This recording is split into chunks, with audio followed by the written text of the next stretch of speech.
আরে ভাই ওঠ, কতক্ষণ এভাবে শুয়ে থাকবি? ওঠ ড্যাম না, তাড়াতাড়ি ওঠ, তাড়াতাড়ি ওঠ। আরে ভাই আমাকে ডিস্টার্ব করিস না, আমার ব্রেকআপ হয়ে গেছে আজকে, আমার মন ভালো নেই। কি বললি? এই কি বললি? ধ্যার কানার কথা শুনিস না না? না, শুনেছি, কিন্তু ব্রেকআপ হয়ে গেছে বলে এইভাবে গান উল্টে শুয়ে থাকবি? তোর তো হয়নি তাই তুই বুঝতে পারছিস না, হলে বুঝবি। কি হলো? সিঙ্গেল আছে ঠিক আছে, তোদের মতো চুতিয়াগুলোর থেকে তো অ্যাটলিস্ট ভালো আছি। গার্লফ্রেন্ডের সামনে এইভাবে লেজ নাড়ানোর থেকে ভালো বাথরুমে গিয়ে 2-3 বার হ্যান্ডেল মেরে আসি। সবাই লাগানোর জন্য যায় না রে। চুপ কর তো ঝাটের বাল আমার। হ্যাঁ ঠাকুর কি সমস্ত খিস্তি দিচ্ছে বাবা রে বাবা, শুনে তো কান থেকে রক্ত বেরিয়ে যাবে আমার। হোত মারানি আমার, সব জানি আমি। প্রপোজ করার 2 দিন পরেই তো লাগিয়ে ফেলেছিস। হাট ডান্ন ছেলে একটা।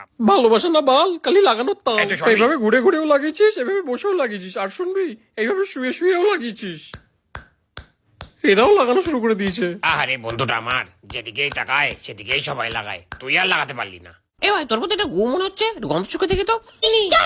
এ ভাই ওই জায়গাটা মেয়ে যাচ্ছে। কই কই এইভাবে হাত খুলে নাচতে পারবি? মদ খেয়ে কি সমস্ত করছিস? কদিন পরে পেয়েছি তোমাকে, জানি মান আদর করে আজকে তোমাকে পাগল করা দেবো।